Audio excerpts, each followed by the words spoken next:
Good morning. So today is a very exciting day because we are going to go and view a van, and you might notice we're in a different car, and if anybody knows how to sort out this problem,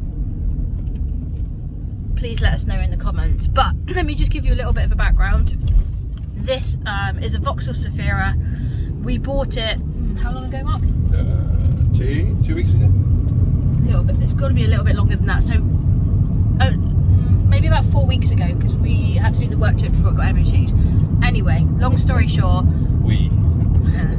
royal we bought this car for £200, and it couldn't be driven away from the garage. But Mark was previously a mechanic. His dad used to run a garage, so they did the work to the car, and I think it came to about another £200. Yeah, about that. Yeah, so we got this car for 400. So you might think, why have we bought a car if we are buying a van? Well, the simple reason to that is that this car is a 7-seater, meaning that we're able to sell Kia, and we knew that when we got the van we'd be selling the Honda car that we've got, and it just means that we've got a car that's cheaper to run, that's cheaper to insure, and in this interim while we're trying to get the van, it just made absolute perfect sense.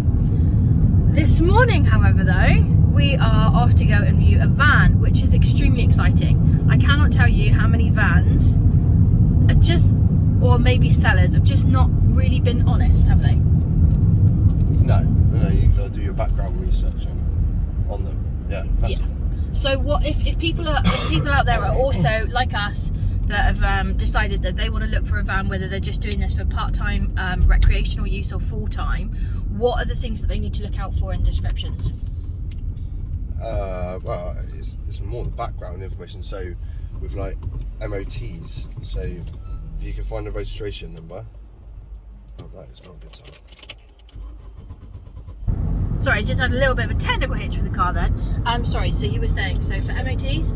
So with MOTs, if you can find the registration number of the vehicle, go on to the MOT government website and you can search for the history of the MOT. So when it runs out, you might need to move the camera back. Oh, sorry, I wasn't looking. So when it runs out, and you can also see all the previous advisories, if not fails, on the vehicle. So we saw one transit van, looked pretty good. Obviously transits are very notorious for rust problems. Did a background check and could see that since 2017 it's just failed consistently with rust. So that was a big red flag, because you might as well just go with a dustpan and brush and sweep the van into the bucket. Because there's no point in buying something like that, because you'd be forever trying to fix it. So it's definitely worth doing extra research if you can, and that's a really good tool to use.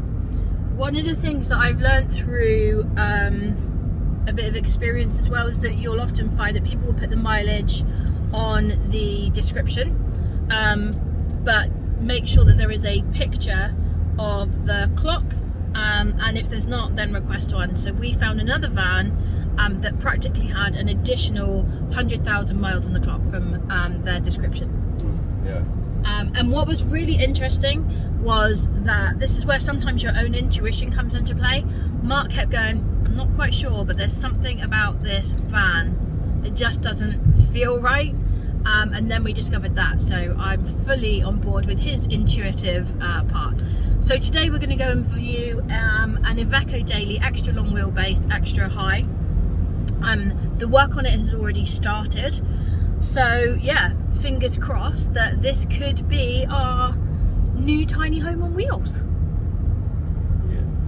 Yeah, so we'll catch you in a bit. I also wanted to just give a little bit more information about this car. So I'll drop in a video of me cleaning this car. So this is not going to be a pleasant or an easy job, but I've got my mask, I've got some essential oil to put inside of it, because honestly this car smells so bad. Good idea, look, we've even got ash on here, so I think I'm going to clean out all the dashboard and stuff first, and then I've got the carpet cleaner to do all the seats and the flooring.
much this car smells of smoke.